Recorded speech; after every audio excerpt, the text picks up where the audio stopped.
Ayun. Hindi ako. Pasok, pasok. Pasok ka muna. Pasok na kita. Pasok ka. Pasok ka muna dyan. Papi ka muna. Tinapay. Saan ka nag-deliver? Mawag eh. Doon banda sa papunta sa tulay. Bike. Tikamuri. Tiga sipon. Hmm?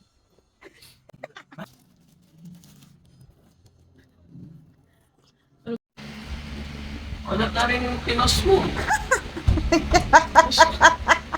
Yan talaga eh. Kasi akap na nakabotas.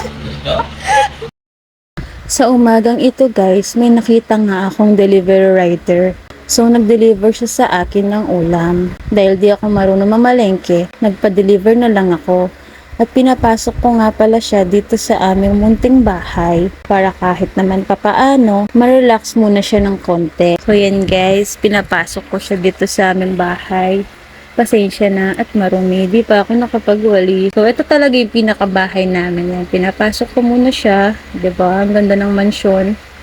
Tapos pinaupo ko muna siya at pinagtimpla ko na rin siya ng kape. Tapos binigay ko rin sa kanya yung tira kong tinapay. Tinanong ko nga pala siya kung saan siya nakatira. Mawag eh. Doon banda sa papunta sa tulay. At tinabutan ko rin siya ng pera at nagpasalamat naman siya. At sa puntong to, mangyak-ngyak pa siya habang nung binigyan ko siya ng pera. Nakakaawa naman siya, tas sinipon pa.